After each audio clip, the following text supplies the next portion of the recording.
자, 인증샷 하고 찍고. 안녕하십니까. 모든 방송 김계락입니다. 자, 오늘은 표창원 의원님과 박주민 의원님의 강의를 듣겠습니다. 자, 잘 들어주시고요. 네, 감사합니다.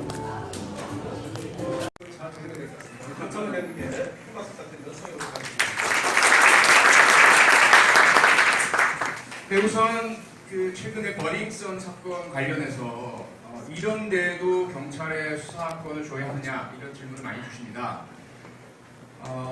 저도 경찰 출신의 국회의원으로서 또 경찰과 경찰대학 교수로서 30년 가까이 일했던 사람으로서 이런 비리 부패의 의혹 사건이 발생한 데 대해서 진심으로 사과드리고요. 그런데 그렇기 때문에 더더욱 검경 수사권이 너무 필요하다는 말씀을 꼭 드리고 싶습니다. 가슴으로 드리고 싶습니다. 비유를 하자면 우리가 일제강점치 하에서 그런 논리를 폈죠. 우리 조선 백성들의 서로 싸우는 모습이라든지 또는 조금 문명적이지 못한 모습 이런 것들을 일제가 내세우면서 이런 데도 너희들 독립할 수 있겠느냐. 그래서 우리가 다스려야 한다. 우리가 독립하고 나니까 일본보다 훨씬 더 민주적이잖아요. 우리 사회가. 일본보다 훨씬 더 인권적이고 일본보다 훨씬 더 BTS 같은 멋진 문화력을 가진 우리의 모습이 나타나지 않습니까? 그러니까 경찰 역시 수사권 독립을 하기 위해서 노력을 하긴 했지만 그렇다고 해서 모든 문제가 없어지는 것은 아니고요. 현재 제도적으로 독자성 독립성을 가지지 못한 채 다른 기관의 지휘를 받아야 하고 모든 수사 과정과 절차에 있어서 스스로가 완결을 짓지 못하고 책임지지 않는 이런 구조 하에서 오히려 문제가 많이 발생한다는 것 첫 번째 말씀드리고 싶고요. 두 번째는 수사권 조정은 누가 잘하니까 주고 못하니까 뺏는 것이 절대로 아닙니다. 국민의 입장에서 보다 공정한 시스템을 갖추는 것이 중요한 것이죠. 1953년 형사소송법을 만들 때 우리 재헌의회에서 많은 경론 끝에 결론이 내려집니다. 당시에 검사 출신이었던 국회의원 엄상석 국회의원이 어떤 이야기를 하시냐 하면 법사위원이었고요. 분명히 수사권과 기소권을 모두 함께 검찰에게 준다면 대한민국은 검찰 파쇼 국가가 될 것이다. 만약에 일제 잔재가 해소되지 않은 경찰, 전국적인 중앙 집권적인 다수의 수를 갖추고 총까지 차고 있고 정보권까지 쥐고 있는 경찰의 국제적 수사권까지 주면 경찰 파쇼 국가가 될 것이다. 어차피 골라야 하는 이 시점에서 아직까지는 우리가 선진국 같은 그런 수사기소 분리를 하기에는 시기상조다. 그러므로 차라리 검찰 파쇼를 택해야 한다. 하지만 이 문제가 경찰의 일제 잔재와 그런 중앙 집권적이고 내부의 문제들이 해소되게 되는 순간 우리는 수사와 기소를 분리해야 한다. 이것이 1953년 형사소송법 제정 당시에 우리 국회의 대표적인 이야기였습니다. 과연 2019년 오늘도 우리는 검찰 파쇼를 그대로 받아들일 수밖에 없는 상황일까요? 저는 그렇게 생각하지 않습니다. 그래서 더더욱이나 지금 이 문제에 있어서만큼은 꼭 변화가 필요하다라는 말씀 먼저 소개해서 드리고요. 다음, 우리가 가장 최근에 안타까워하고 있는 의혹 사건들 분노하고 있습니다. 김학의 전 법무차관 권력자 2013년 박근혜 당선 이후에 가장 총애하던 검사죠. 법무차관을 임명하는데 이 사람이 원주 별장에서 윤중천이라는 건설업자에게 성접대를 받는 그런 동영상이 유출 유포가 되면서 문제가 제기가 되죠.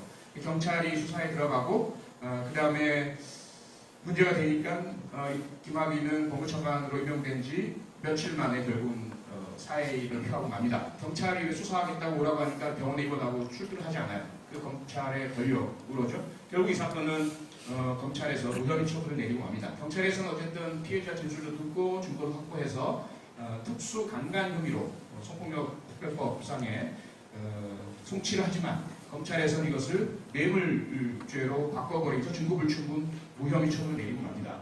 검찰이 가지고 있는 수사권, 수사지휘권, 기소재량권, 기소복종권 이 모든 권력의 독점화가 낳은 가장 대표적인 잘못된 사법문간이라고 봐야 되겠죠. 두 번째 장자연 사건, 이건 경찰에 심각한 문제가 있습니다. 잘 아시다시피 꽃다운 나이에 20대 젊은 배우가 그 꿈을 채 펴지도 못하고 짐승 같은 돈 있고 힘 있는 자들에 의해서 성적인 핍박과 침해, 침탈을 받다가 견디다 못하고 결국은 사망을 한 사건입니다. 이 사건 초기에 경찰은 우울증에 의한 자살이라고 서둘러 발표를 해버리고 부검도 하지 않고 추동 수사도 제대로 하지 않은 채 사건을 무마하려고 하다가 리스트가 발견이 되고 그 안에 이름들이 공개가 되면서 다시 사건이 바뀌게 되죠. 그래서 당시에 조현호 경기경찰청장이 자신의 모든 명예와 직을 걸고 진실을 다 밝히겠다라고 천명을 했음에도 불구하고 불과 며칠 후에 경찰의 태도가 바뀌고 맙니다. 조선일보 사장 이런 사람이 연루가 되었다라는 것들이 흘러나오기 시작하면서 결국 흐지부지 되고 이 사건은 지금까지도 진실이 밝혀지지 않은 채 단지 장래현 씨가 성추행을 당했던 현장에 있었던 그 동료 후배 배우가 지금 다시 캐나다에서 우리나라로 와서 10년 만에 용기 있는 진술을 하게 되면서 국민의 분노가 다시 끌어오른 상황이죠. 이 사건의 핵심 역시 그렇다면 경찰의 잘못을 검찰이 바로 잡았어야 되는 건 아닌가? 검찰의 수사지휘권, 검찰의 그러한 객관 의무, 진실규현의 법률가로서의 사업 통제 이런 것들이 제대로 작동했다면 경찰이 마음대로 하지 못합니다. 그래서 이 사건의 핵심 역시 수사 제도와 구조에 변화가 필요함을 웅변적으로 말하고 있다는 것이고요.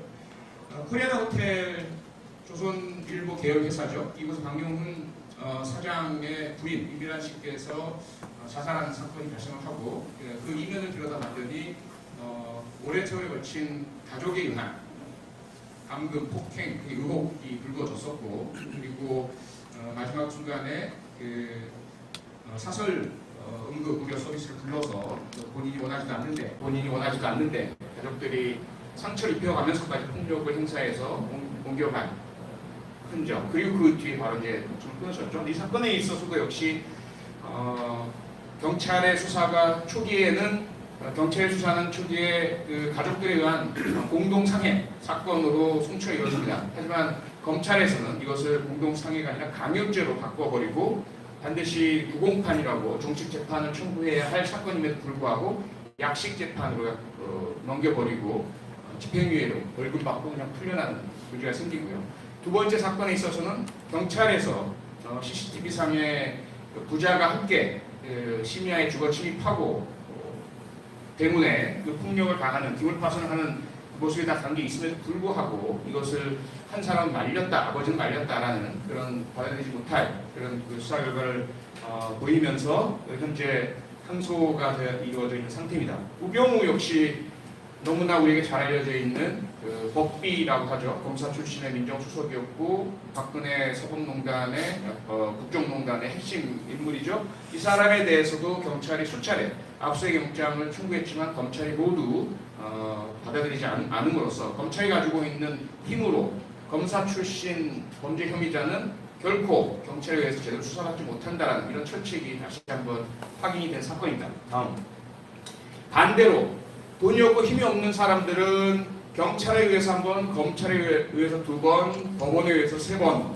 결국 죽으면서 누명을 벗지 못하고 나중에 20년, 30년 또는 10년 흘러서 억울함을 호소하면서 재심에 의해서 무죄 판결을 받게 되고 그 사이에 잃어버린 청춘, 망가진 인생, 가족들의 고통 되돌릴 수가 없는 그런 상태가 되어버린 거죠. 영화로도 나와서 많은 분들이 보셨던 재심이라는 영화의 약촌 오거리 사건, 3례 슈퍼 날의 슈퍼 사건, 그 다음에 정원석 목사 사건 대표적이지만 그 외에도 많습니다. 다음 이렇게 해서 현재의 수사구조 하에서는 사실상 마음만 먹는다면 검사가 마음만 먹는다면 검찰이 마음만 먹는다면 죄가 없는 사람도 죄가 있는 사람을 만들 수 있고 죄가 없는 사람도 죄가 있는 사람을 만들 수 있고 이러한 상황이죠.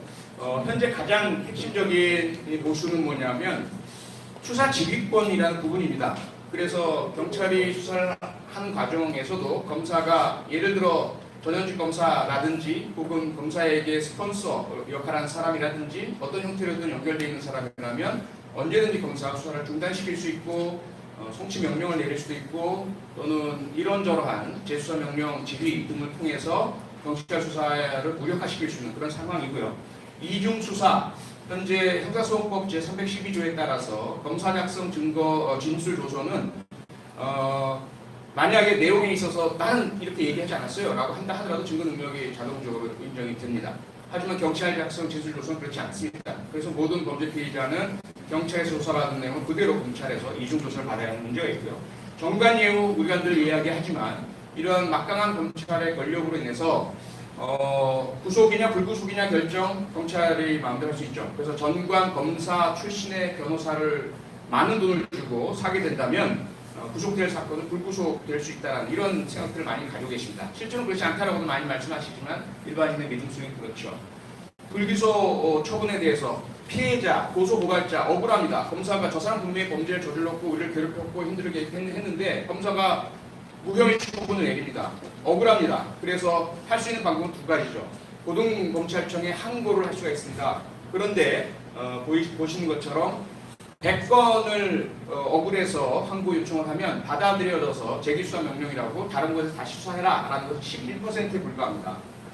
그런데 그렇게 11% 재기수사 명령이 내려지면 그 중에 절반은 다시 죄가 있음이 발견이 돼요. 그래서 기소가 이루어집니다. 그 말은 무슨 말이냐면 수없이 많은 검찰이 기소하지 않은 사건들 중에는 실제로 범죄 혐의가 있는 사건들이 반 정도는 있다는 거죠. 그런데 그 중에 받아들여지는 것은 11%에 불과하다. 법원에서 재정신청 인용비율은 더 낮습니다. 0.70%에 불과하고요. 다음. 앞서도 보여드렸지만 경찰 검찰에 대한 신뢰도 최악 수준입니다. 믿지 않습니다. 이런 상황에서 과연 지속해서 현재를 운영해야 될 것인지에 대한 문제가 있죠. 다음. 그래서 검찰은 검찰대로 국민의 신뢰를 받는 검찰로, 법률 전문가로, 기소관으로, 원래 명칭 그대로 프로시큐터는 기소를 한 사람이라는 뜻이거든요. 그런 역할을 충실히 수행함으로써 수사관이 가지고 있는 기본적인 한계, 수사관은 사냥개와 같습니다. 본능적으로 한번 저 사람이 범죄자 같다라고 느끼면 그 사람이 범죄자라는 확신을 가지면서 확증 편향에 의해서 그 사람에게 불리한, 그 사람이 범죄자로 보이는 증거만을 계속 수집하게 되어 있습니다. 그런 한계를 수사관은 가질 수밖에 없습니다. 그렇기 때문에 기소를 한 사람은 그 수사관의 심리와 심정과 입장에서는 안 됩니다. 저는 다른 입장에서 객관적으로 바라보고 워워워 당신 너무 지나쳐 한쪽 편향이야. 왜 피의자에게 유리한 증거를 모으지 않아? 라는 얘기를 해줘야 하거든요. 그렇게 하기 위해서는 지금의 구도에서 수사와 기소를 분리해내야만 되는 거죠. 그래서 공정한 통제 가능성 의미가 바로 그것이고요. 검사들도 현재 대부분의 일선 검사들은 경무에 시달립니다. 검사 한 명당 평균 한 달에 290건에 해당되는 200건에 해당되는 사건을 처리하고 있습니다. 인간이 할 짓이 아닙니다. 그러다가 지난해에 천안지청의 이상돈 검사라는 분은 결국은 과로로 사망까지 하는 이런 상황이 벌어져 있고요. 이런 상황에서 과연 매 사건에 대해서 제대로 된 검사의 경찰 수사에 대한 재검토나 통제가 이루어지느냐 불가능하다는 거죠. 그래서 이것도 현실화시켜야 하는 겁니다. 다음. 경찰 역시 앞서 말씀드린 것처럼 버닝썬 사건이건 과거 이경백 룸살롱 황제 사건이건 경찰의 숱한 비리 부패 또는 수사의 미진 더더군다나 우리는 자백 위주의 여태 진술 위주의 후준적인 수사 관행에서 벗어나지 못하고 있습니다. 왜? 경찰이 대강 수사에서 진술 받아내서 검찰에 송치하면 검찰에서 검사가 다시 진술만 받아내면 증거 능력이 인정이 되고 법정에 가면 무려 97%가 1심에서 유죄 판결을 받습니다. 대한민국의 이 유죄 판결률은 세계가 깜짝 놀라는 수준입니다. 미국이나 영국이나 유럽에서 대개 65%에서 70%의 1심 유죄 판결률이거든요. 그럼 우리나라 경찰이 그만큼 효율적이지 않느냐? 뛰어난 거의 100% 가까운 완벽한 수사 아니냐? 그렇게 생각하십니까? 그것을 뒤집는 것이 뭐냐면 항소심에서 2심에서 30% 넘는 숫자가 다시 파기환송됩니다. 1심이 잘못됐다는 겁니다. 그건 결국 1심이 검사 마음대로 결국은 이루어진다는 것이죠. 이런 상황에서 누구든지 찍히기만 하면 범죄 혐의가 있다고 찍히기만 하면 97%는 무조건 유죄 판결을 받을 수가 없는 구조입니다. 이것을 타파하지 않으면 안 된다. 그 사이에서 무엇이 나오느냐? 그다지 DNA라든지 지문이라든지 디지털 포렌식이라든지 과학수사 증거가 충분하지 않아도 되는데 뭐하러 오랜 시간 걸려서 힘들게 어렵게 수사를 하겠어요. 진술 받아서 대강 다른 정황 증거 모아서 수사하겠죠. 이 부분을 깨트리기 위해서도 수사의 질과 과학수사 능력 향상을 위해서도 수사구조 조정은 반드시 이루어져야 한다. 경찰은 그럼 이대로 그냥 수사권만 주면 되냐? 절대로 그렇지 않죠. 경찰 개혁이 필수적입니다. 경찰 내에서도 경찰에 대해서 행정경찰, 계급이 높은 경찰이 개입하지 못하도록 해야 될 것이고요. 그리고 앞서 말씀드린 것처럼 과학수사 능력을 증진시켜야 할 것이고, 경찰의 민주적 통제 장치, 경찰위원회의 권한 강화, 실질적인 감시 역할, 그리고 감찰 기능에 대한 중립화, 그리고 지방자치경찰제, 이런 것들이 모두 확보가 되어서 경찰에 대한 민주적 통제가 가능해졌을 때 비로소 수사권 독립에 또 수사권 조정에 의미가 되살아날 것입니다. 네, 여기까지 설명드리겠습니다. 고맙습니다. 잘 들었습니다. 우리 표창원 의원님께서 설명하시는 동안에 플로에서 대표님께서 질문을 해주셨는데요. 질문한 내용 사실은 상당 부분이 오늘 이 표창원 의원님께 말씀하신 내용에 들어있었습니다.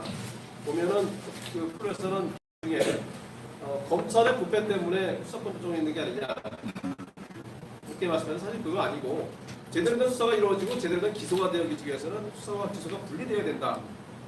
그것이 요체다. 이런 말씀 해주셨고요.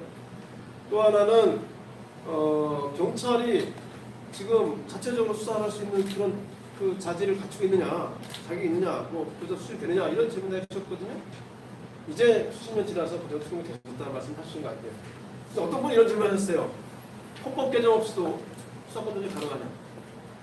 어떻습니까? 당연히 가능합니다. 헌법 개정이 필요한 것은 영장 청구권 때문이죠. 미국, 영국, 호주, 뉴질랜드의 경찰은 스스로가 판사에게 바로 영장 청구를 합니다. 신속성이 바로 담보가 되는 것이죠. 그런데 대한민국은 그렇게 할 수가 없습니다. 헌법에 영장은 반드시 검사만 청구하도록 되어 있기 때문이죠. 이 부분만 헌법 개정이 필요한 것이고요.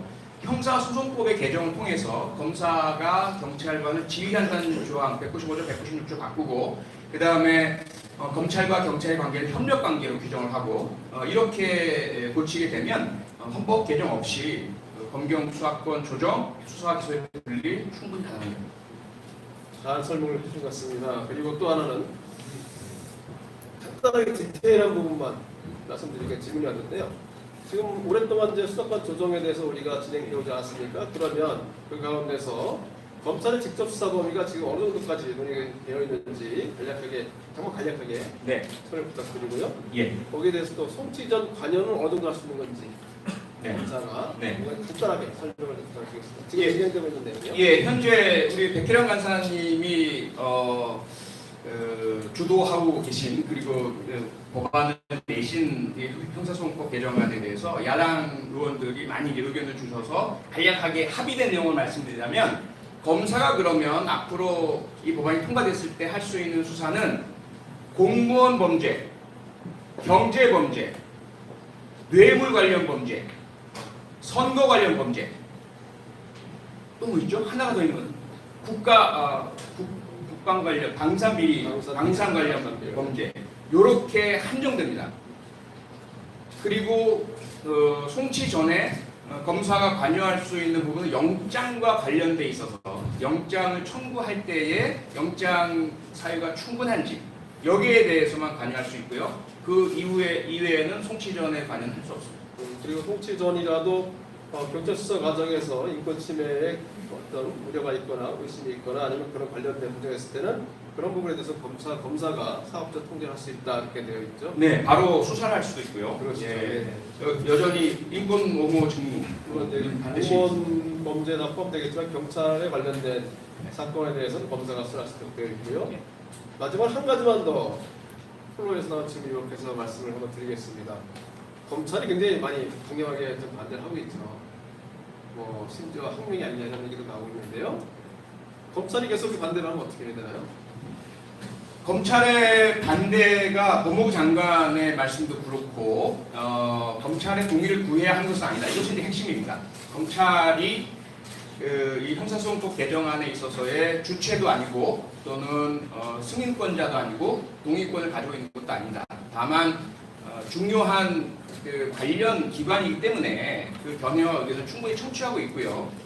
저희 특히 사개특위 의원들이 청취해서 반영을 하고 있습니다. 많은 특히 자유한국당 의원들께서 검찰의 의견을 많이 회의 중에 반영을 해주고 계시고, 그렇게 이루어진 사개특위 회의 중에 검찰의 주장과 요구들이 상당 부분 반영이 되었고요. 또 경찰의 주장과 요구도 상당 부분 반영이 되었습니다.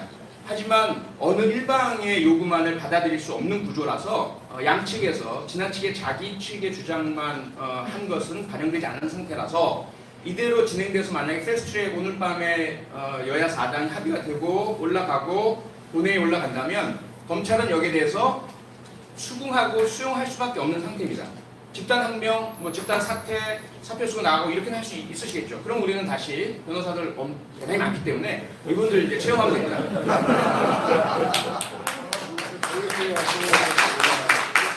사건 조정이라는 것이 검찰의 그 조직을 위해서 있었던 것이 아니고 국민이 정말 적법하게 수사를 받고 또 한편으로는 범죄도 정말 잘 적법하게 처리가 될 수 있도록 하는 최적의 제도를 만들자고 하는 것이기 때문에 검찰이 그렇게 반대할 수 있는 일은 없다, 그런 생각을 하고 있고요. 참고로 다시 한번 말씀드리면 더 질문해주고 싶은 말씀 있으시면 다 끝나고 난 다음에 좀 종합적으로 질문을 받고 답변을 드리겠습니다. 그 취지는 말씀드린 것처럼 또 다 끝날 때까지 계속 같이 계시지 못하시는 분들 계셔서 문제는 고려되어 있습니다. 지금까지 검경 수사권 조정에 관해서 자세한 설명해 주시고 답변해 주신 우리 표창원 의원님께 박수. 마지막 세션입니다. 우리 박주민 의원님께서 법원 개혁에 관해서 말씀을 해주시겠습니다. 네, 안녕하십니까, 박주민입니다. 법정이 좀 어렵지 않으세요? 어떠세요? 괜찮아요? 지금까지 설명했던 내용이 좀 어렵지 않느냐라고 질문을 드리는 거 어떠세요? 괜찮으시죠? 이쪽은 다 괜찮으신 분들만. 다행입니다. 예. 이분이 누군지 혹시 아십니까? 누구예요? 김병관이라는 저희 더불어민주당 의원인데요. 이분 재산이 어마어마합니다. 재산 덕분에 저희 민주당 의원들 평균 재산이 엄청 올라갔어요. 작년 1년 동안 재산이 근데 좀 주셨대요. 재산이 1,700억 정도 주셨대. 줄으셨어요. 그래도 아직 많이 갖고 계십니다. 제가 이제 뭘 말씀드리려면 어떤 사람들이 하는 일에 대해서 좀 설명을 드리는 거예요. 그러니까 이렇게 돈 많은 사람이 갖고 있는 돈을 박주민한테 줘. 그러면 이 사람이 꼼짝없이 돈을 줘야 되는 그런 사람이 있어요. 그리고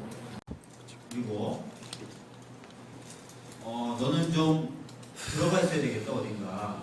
넌 어디 같이 있어야 되겠다라고 얘기하면 사람이 갇혀지게 되는 그런 능력을 갖고 있는 사람이 있어요. 그리고 너는 심지어 죽어야 되겠다 그러면은 죽을 수 있는 그런 사람이 있어요. 자, 우리나라에 그런 사람들이 있는데 누굴까요? 그렇죠. 대통령이 너 죽어 그러면 죽습니까? 아니죠. 대통령이 당신 이 사람도 돈 주세요 그러면 돈 줍니까? 대통령이 너 잠시 갇혀 있어야 되겠다 하면 갇혀 있습니까? 그렇지 않죠. 이 모든 것을 가능하게 하는 유일한 우리나라의 직업군이 바로 판사입니다. 그리고 그만큼 판사들의 권한이 크고 하는 일이 대단히 중요하다라는 거예요. 실제로 그래서 전직 대법원장이었던 이용훈 대법원장은 뭐라 그러냐면 법관은 단순한 직업이 아니다. 시민들의 생명과 자유 그리고 재산을 지키는 마지막 보루다. 그래서 재판이라고 하는 것을 자기 목숨처럼 여기고 최선을 다해야 된다. 방금 보여드린 것처럼 판사들은 남의 재산도 뺏을 수 있고요. 남의 자유도 뺏을 수 있고 심지어는 남의 생명도 뺏을 수 있기 때문에 그죠? 그만큼 법관의 역할이 중요하고 특히 법관이 하는 재판이라는 게 굉장히 중요하다는 말이죠. 그렇기 때문에 공정한 재판이라는 게 굉장히 중요한 겁니다. 여러분 방금 말씀드렸던 것처럼 사람의 목숨, 재산, 자유를 뺏을 수 있는 재판이 공정하게 이루어지지 않는다면 어떻게 되겠어요? 억울한 것뿐만 아니라 죽는다니까요. 난 억울해 이러면 다행이죠. 난 억울해 킥 하고 죽어버린다니까요. 인혁당 것처럼 판결하고 나서 불과 몇 시간 만에 다 사형당하고 이런 것도 가능하다는 거예요. 그래서 재판이 굉장히 공정하게 이루어진다는 것이 이 사회를 위해서든 아니면 개인의 재산과 생명과 자유를 위해서도 굉장히 중요해요. 그러면 공정한 재판이라는 것이 이루어지기 위해서는 뭐가 필요할까요? 공정한 재판이 이루어지기 위해서는 외부로부터 독립되게 재판 과정이 진행이 돼요. 그렇죠? 예를 들어서 외부에서 강력한 힘이 작용해요. 권력이 작용해요. 아, 이 사람은 좀 내가 마음에 안 드니까 죽도록 판결을 해라. 이런 영향을 미친다든지, 난 이 사람 재산을 받고 싶으니까 이 사람 재산을 넘기는 식으로 판결해라라고 외부에서 영향을 미치면 되겠습니까? 안 되겠습니까? 안 되겠죠. 그리고 심지어는 야, 판사한테 야, 너 승진시켜줄 테니까 이번에는 저 사람 좀 지게 해. 라는 식으로 해서 되겠습니까? 안 되겠습니까? 안 되죠. 법관은 그래서 그런 모든 유혹과 모든 압력과 모든 영향으로부터 사실상 독립해서 이 사건을 다뤄야 된다. 그래서 공정한 재판이 굉장히 중요하고, 공정한 재판을 위해서는 무엇보다 독립돼서 재판이 진행돼야 되는 게 핵심이라는 거예요. 그런데 이번에 있었던 일, 양승태 전 대법원장 시절의 사법농단이라고 하는 것은 어떤 모습이었어요? 이 독립된 재판을 사실상 방해한 겁니다. 근데 과거의 군사정부 시절에는 외부의 권력이 보통은 재판에 영향을 미쳤다면, 이번에는 법원 내부에서 특정한 목적을 달성하기 위해서 우리가 일정한 재판을 거래 대상으로 삼아야 하니 너희들이 그 거래 대상이 될 만한 재판을 거래 대상이 될 만한 물건으로 만들어라 라는 식의 얘기에 의해서 재판의 독립이 침해됐던 겁니다. 아시겠죠? 그래서 이 재판 사법농단을 예를 들어서 좀 설명을 드리겠습니다.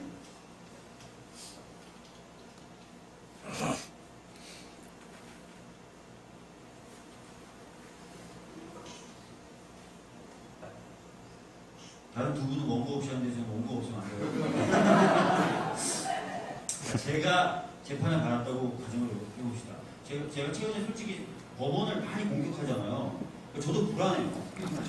누군가 저를 고소해가지고 또 검찰 중에 또 저를 마음에 안 들어하는 사람이 있었거든요. 그래서 기소를 해버리면 법원이 잘됐다, 박중현. 드디어 네가 내 손아귀에 들어왔구나 라고 생각할 수가 있는 거잖아요. 그런 경우를 저도 가끔 상상하게 되는데, 그런 예를 한번 선생님이 보셨고요.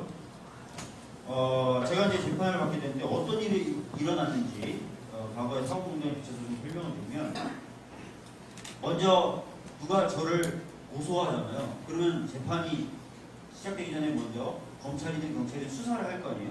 수사를 하면서 영장을, 저에 대한 구속영장을 청구할 수도 있고 압수수색 영장을 청구할 수도 있잖아요.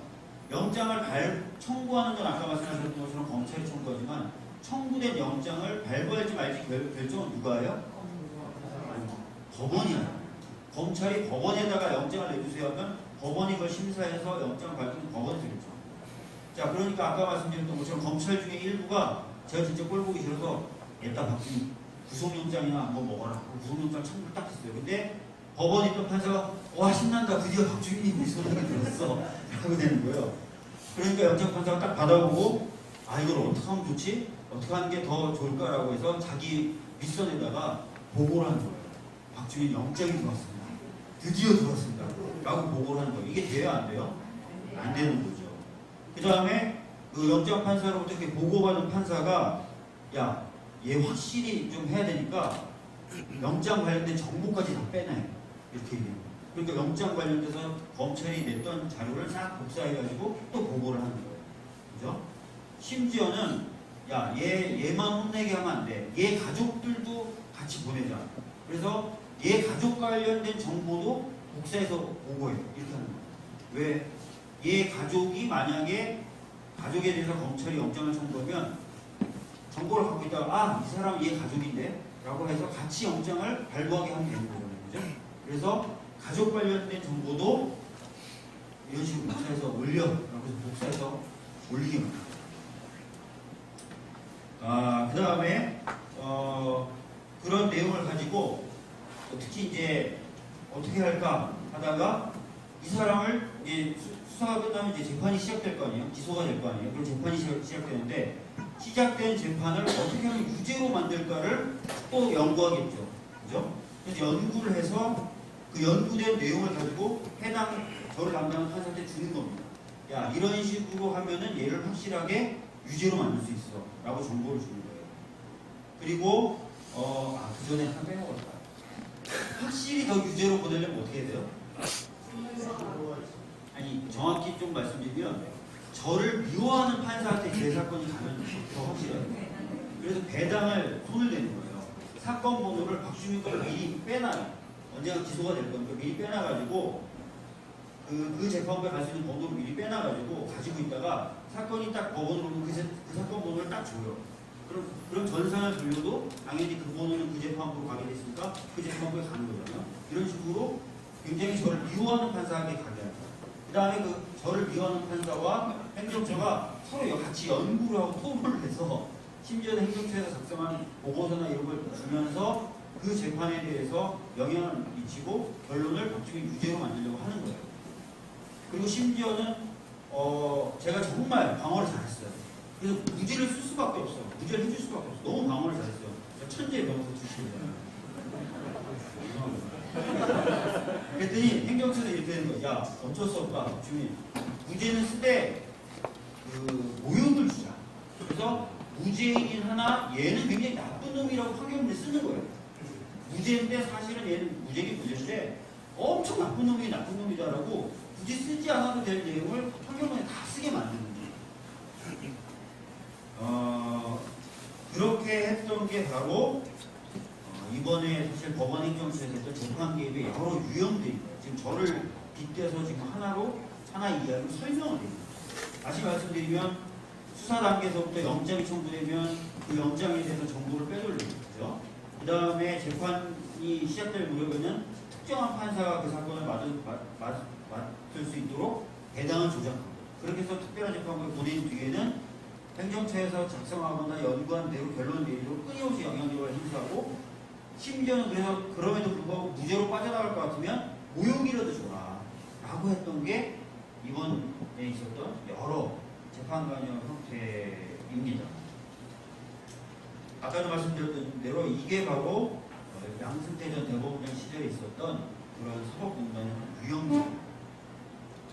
그러면 이런 생각이 드실 거 아니에요. 도대체 이건 뭐 제가 도대체 얼마나 양승태가 강력하길래, 그죠? 양승태가 강력하길래 또 양승태가 도대체 뭘 어떻게 했길래 법원에서 그렇게 많은 판사들이 동원이 돼서 그런 식으로 일사불란하게 움직일 수 있었을까? 이런 게 궁금하시잖아요. 첫 번째는 대법원장이 갖고 있는 권한이 굉장히 큽니다. 여러분들이 생각하시는 정도 이상이에요. 사실상 대법원장은 지금까지는 모든 법관들의 모든 인사에 대해서 결정할 수 있는 권한이 있습니다. 그러니까 굉장히 막강한 권한을 가지고 있다고 볼 수 있겠죠. 이 대법원장이 상고법원이라는 목적을 딱 갖게 되고 그 상고법원이라는 걸 따내기 위해서 판사들에게 인사권을 무기로 상고법원을 따내기 위한 거래 대상이 될 만한 판결을 계속 만들어라 또는 그렇게 판결을 자꾸 좀 만져라 라고 계속 했던 거예요. 그러면 아니 근데 아무리 인사권을 쥐고 있어도 나 승진하기 싫어라든지 난 이제 판사 됐는데 내가 뭐하러 너 승진해 이런 생각을 가지실 수도 있잖아요. 인사권에 내가 뭐하러 종속이 돼 굳이 나 이미 판사고 막 이런 생각을 하실 수 있잖아요. 근데 실제로 돌아가는 모습을 보면은 그것하고 많이 다릅니다. 판사들이 목매다는 것이 있어요. 뭐냐면 고등부장 승진입니다.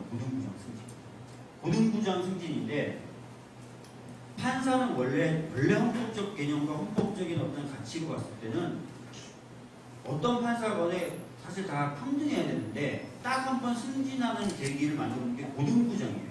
고등부장이 되면은 뭐가 되냐면 차관급이 됩니다. 그럼 차가 나오고 기사가 나와요. 그리고 대법관을 뽑으려면요 일단 고등부장 한 번 거쳐야 됩니다. 무조건. 그러니까 여러분 한번 생각해보세요. 판사하면 똑똑한 친구들이 아니에요. 똑똑하죠. 그 사람들은 유치원 때부터 1등을 놓친 적이 없는 친구들이에요. 근데 그런 친구들이 힘겹게 법관이 됐으면 거기 내에서도 또 1등을 하고 싶고 엘리트 중에 엘리트들이 되고 싶잖아요. 근데 그 길목에 놓여있는 단 하나의 가림막이 고등부장이 되느냐 마느냐. 근데 그 고등부장은 전체 법관 중에 한 10% 내외입니다. 15% 정도. 그러니까 거기 앞에 엄청나게 많은 사람들이 줄을 서 있는 거예요. 그래서 대법원장이나 이런 사람들이 너 이번에 잘하면 바로 그 군인으로 치면 별을 단다는 고등부장을 해줄게. 라고 유혹을 하는 겁니다. 라고 유혹을 하는 겁니다. 실제로 임종원 전 차장의 공소장을 보면 그런 표현이 자주 나옵니다. 처음에 법원행정처에서 나와서 뭐라고 지시를 하잖아요. 그럼 거절해요. 또는 주저주저합니다. 그러면 바로 이렇게 얘기합니다. 인사권자는 나야. 임종원 전 차장이 그렇게 해요.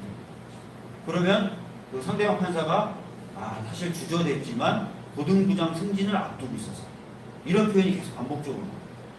그래서 그런 것들을 가지고 판사들을 다스립니다. 그리고 튀는 판결하는 이상한 판사들, 양승태 전 대법원장 입장에서 이상한 판사들은 고등부장 승진이 아니라 오히려 겨보지라고 멀리 떨어진 법원을 자꾸 보내버려요.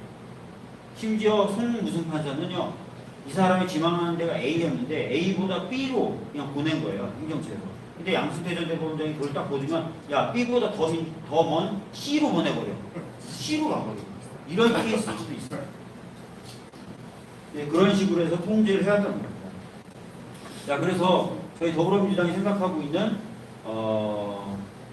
사법개혁의 방향, 법원개혁의 방향 첫 번째는 아까 말씀드렸던 대로 모든 권한을 가지고 있는, 특히 인사 권한을 다 가지고 있는 이 양승태 전 대법원장의 권한을 수평적인 회의체를 만들어서 그쪽으로 분산시키겠다는 겁니다. 그리고 이 사법행정회의에는 법관들만 들어가는 게 아니라 감시할 수 있는 외부인도 참여시키겠다는 겁니다. 법관들만 들어가 있으면 짜고 치는지 아닌지 알 수가 없잖아요. 근데 외부인이 한 명이라도 들어가면 도대체 안에서 무슨 얘기를 하는지 알 수 있게 된단 말이죠. 그래서 그런 식으로 하려고 하고요. 넘겨주시죠. 넘겨주시죠. 그리고 아까 말씀드렸던 것처럼 이 고등부장이라는 제도를 저희들이 없애버리려고. 그러면 승진이란 개념 자체가 없어져 버려요. 그러면 과거와 같이 승진에 목매달아서 무릎을 꿇는 법관들은 안 나타날 것이다 라는 거예요. 이 크게 그 두 틀로 저희들이 법원 제도를 개혁해서 다시는 양승태 전 대법원장 시절의 사법농단이 반복되지 않도록 하려고 하고 있습니다. 네, 감사합니다. 법관이 양심과 법에 따라서 재판한다는 것, 독립재판한다는 것이 사실 헌법적 가치인데 이것이 현실적으로는 판사들의 승진이라는 것 때문에 왜곡되면서 내부적으로도 독립성이 지켜지지 못한 그런 현실이 있었습니다. 그것을 법원 개혁을 통해서 정말 법관들이 본인의 양심과 법에 따라서 독립을 재판할 수 있는 그런 사업을 만들어보자 로 하고 있습니다. 우리 박주면 의원님은 그림에서만 피고인이 되었지만 저는 실제로 수업 끝난 다음에 재판을 하다 보니까 판사가 무섭더라고요. 저도 검사도 하고 변호사도 오래 했는데 막상 피고인이 되보니까 무서워요. 법관의 독립이 굉장히 필요하죠. 이렇게 말씀을 들어봤습니다. 우리 박주민 의원님께서 설명하신 법원 개혁 문제에 대해서 혹시 플로에서 이런 질문을 하셨어요. 사법농단에 따라서 사법 피해자들이 생겼어요. 그 사법 피해자들에 대한 구제는 어떻게 되나요? 가능한가요? 제가 이제 발의했던 법 중에 혹시 그 직접 질문하신 분 있으신가요? 간단하게 말씀해 주시나요? 그 설명해 주시죠. 의료사고로 질문.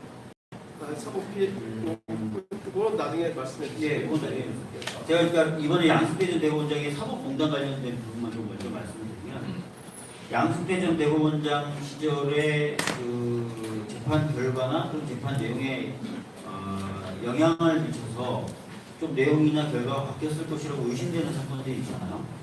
그런 사건에 그런 재판을 받은 피해자들에게는 재심을 좀 폭넓게 허용해서 재심 청구가 쉽게, 그 다음에 그렇게 시작된 재심은 굉장히 짧은 시간에 진행되게 해요. 그리고 재심에 드는 변호사 비용이나 이런 비용의 일정 부분은 국가가 좀 보조해 줄 수 있게 하는 피해자 구제 특별법도 특별재판법을 발의할 때 같이 발의를 해놨습니다. 근데 뭐 특별재판법도 저희 당뿐만 아니라 야삼당, 자유한국당을 뺀 그래서 4개 정당이 같이 추진하자고 했다가 잘 안 됐고, 그죠? 그게 잘 안 되니까 피해자 지원법은 되겠어요, 안 되겠어요? 안 되죠. 왜냐면은 자유한국당 입장에서는 아예 사법농단이 없었다는 입장이거든요. 사법농단이 없었는데 사법농단 피해자가 어디 있냐는 입장이죠. 그래서 이게 잘 안 되고 있습니다. 네, 감사합니다. 우리 세 분으로부터 공수처와 검경 수사권 조정 그리고 법원 개혁에 관해서 말씀을 들어봤습니다. 벌써 이제 9시에 다 다다르고 있습니다. 시간이 꽤 지났거든요. 그래도 종합적으로 우리 의원님들께 질문을 안 받아볼 수는 없을 것 같아요. 플로어 계신 분들께서 제일 먼저 손을 드신 그쪽이 아니라 이쪽에서 아까 제일 손을 드셨어요. 아까 네 분으로부터는 직접 한번 질문을 받아보도록 하겠습니다.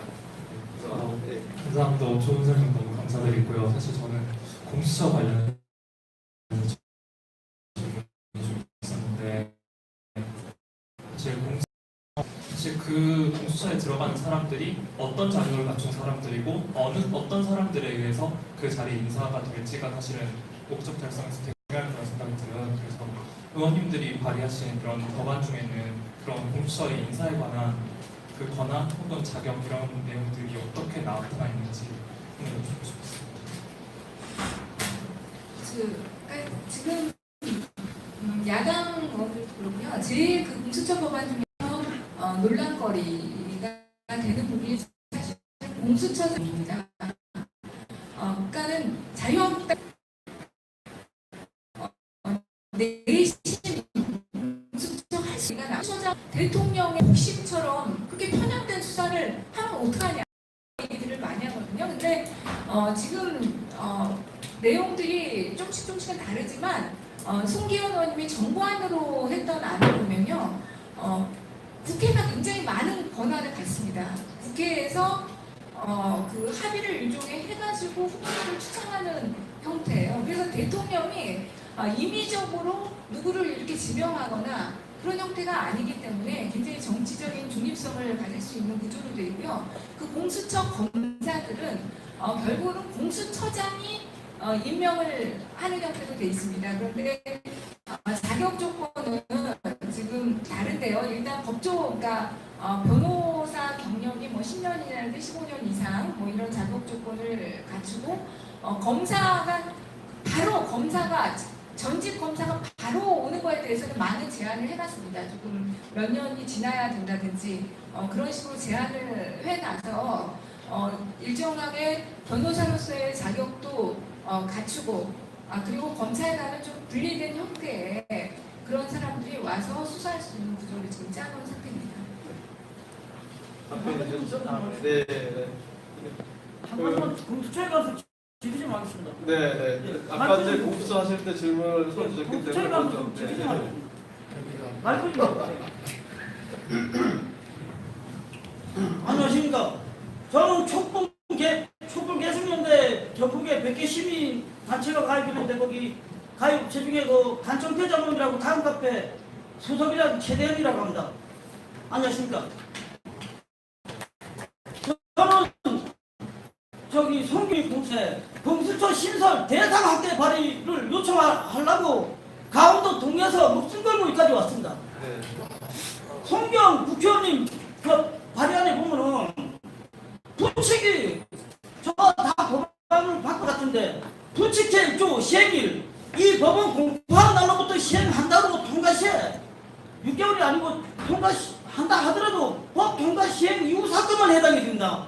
그러면 전국에 600만 사표자는 전부 과거 사건이므로 거의 혜택을 받을 수가 없습니다.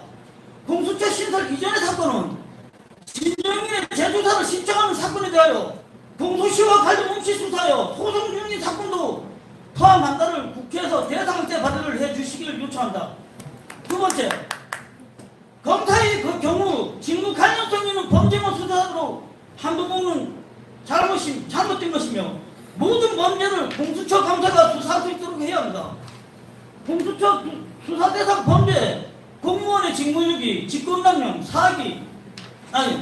직무유기, 직권남용, 뇌물죄에도 사기라든가 공용손해무효, 허위공무서 작성, 강요, 공갈, 증거인멸 범죄, 공직선거법상 공무원의 선거운 등 범죄도 모든 범죄를 수사할 수 있도록 포함해야 한다고 공수처 신설 대상한테 발의 좀 해주시기 바랍니다. 아니, 딱 한 가지만 더 하겠습니다. 저 양승태 사법농단 행동대장 고수를 대법관은 양승태 공소장 공범, 임종호 공범으로 나왔고 임종호 고소죄 4번 명기되었는데도 기소를 안 시키므로 이래 가지고 공수처가 반드시 필요하니 더불어민주당에서 탄핵 문제를 반드시 넣어가지고 국회 탄핵을 좀 하여 주시면 감사드리겠습니다. 알겠습니다. 네. 딱 마지막으로 한 번만 더 하겠습니다. 정리를 좀 부탁드립니다. 제가 사법개혁 특별위원회 자유한국당하고 우리 그 단축회장 모임하고 그 이철구 부위원하고 간담회 해야 되겠는데요. 그쪽 자유한국당에서 요구 조건은 공수처 찬성 조건이 그러니까 공수처장 임명권을 자유한국당만 주면 자유한국당이 100% 사정하겠습니다. 거기에 가서 더불어민주당에서 어떻게 생각하시는지 이상으로 질문 마치겠습니다. 기억력이 좋지 않아가지고 마지막 질문만 기억이 나는데 그건 안될것 같고요. 왜냐하면 특정 정파에 의해서 한다고 하면 안 되는 것이고 야당이든 여당이든 그거는 정책 중립성과 직접 연결되어 있는 거잖아요. 말이 안 되는 그 대안이기 때문에 저희들을 필요 없고 그다음에 공수처가 수사할 수 있는 그 사건의 범위를 어느 정도까지 하느냐는 결국은 정책 타협의 문제고 여러 가지 제도와 같이 연결돼서 고려해야 될 부분입니다. 말씀하신 내용처럼 여러 가지 확대하는 방향도 충분히 협조해서 협의하는 데 같이 하는 부분을 하겠습니다. 근데 현재 법안은 공수처에 대해서 여러 정치 세력이 많이 반대를 하고 특별히 검찰이나 이런 데서 또 기존의 체제 관련해서 많이 반대이기 때문에 현재 수용 가능한 범위의 범죄를 한정하다고 그렇게 되어 있고요.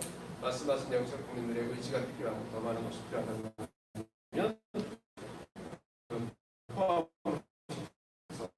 피는데 많은 것을 하겠습니다. 그래서 공수처 반드시 2020년 안에 하는데 최선을 다하는 그래서 이제 그 다음에 우리 저 여성분 질문 여기 나이 많은 사람들 하나 있습니다. 예, 안녕하십니까. 저는 정용이라고 합니다. 오늘 처음 왔는데 그 자리 배치부터 말씀을 좀 드리고 싶어요.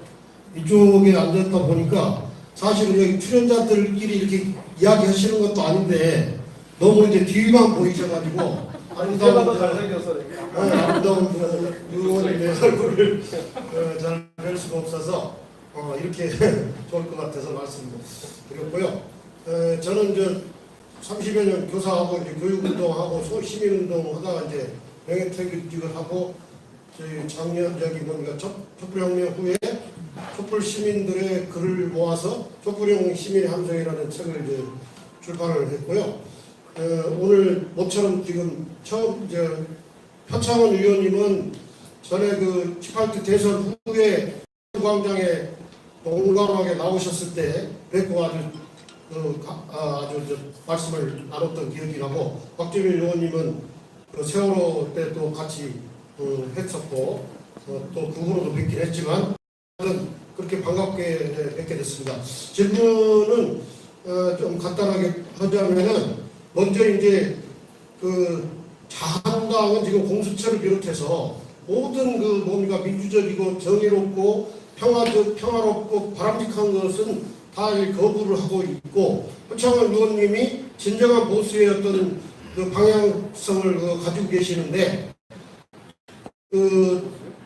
하여튼 그렇게 또 된 면이 있었어요. 그래서 근데 어쨌든 자한당은 자기네들이 거지만 보수도 아니고 수국골통이기 때문에 수국골통은 사실은 그 좀 다 퇴진하고 좀 그 뭔가 이렇게 해야 되는데 그런 부분을 좀 더 적극적으로 해결할 수 있는 설득력 있는 그 한국 대다수 국민들로부터 배척을 받도록 할 수 있는 방안을 좀 적극적으로 강구해 주셨으면 좋겠고 뭐 예를 들면 지금 이제 김진태 의원 같은 사람 그런 사람들 강구 논주시인 것 같은데 혼자만 당선되지 마시고 그런 분 좀 떨어뜨리는 역할을 합니다. 춘천은 완전 좀 너무 멀어서 하여튼 그렇고요. 그리고 나경원 뭐 그런 망발을 한 데 대해서 가령 조목조목 그 반박문을 써가지고서 발표를 뭐 계속 한다고 매일매일 하여튼 그 뭔가 이 공박을 좀 펼친다든가 하여튼 강력하게 좀 해주실 수 있는 방법이 없겠나 하는 말씀을 드리고 싶고 아까 이제 검경 수사법 문제 말씀하셨는데 그 사실은 검찰이든 경찰이든 부패한 세력들 때문에 전혀 공신력을 갖지 못하는데 공수처가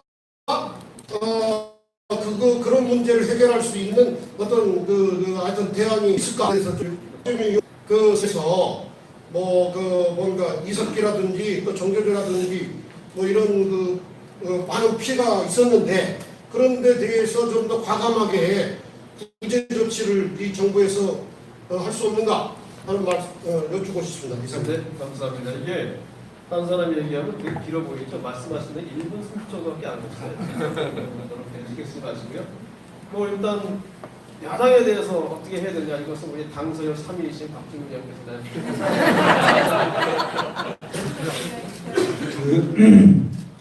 저희들이 좀 강하게 못한다는 말씀 아까도 해주셨고 또 효과적으로 좀 그런 분들 제어하지 못한다는 말씀을 해주셨는데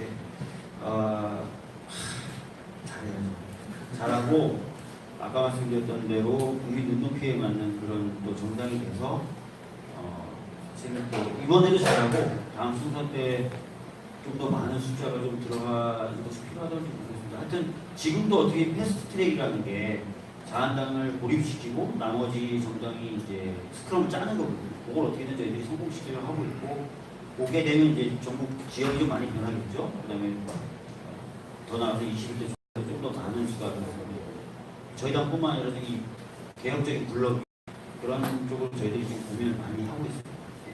네, 간략하게 됐죠? 나머지 그렇습니다. 오늘 질의에 응답해 주신 세 분께 다시 한번 뜨거운 박수를 부탁드립니다.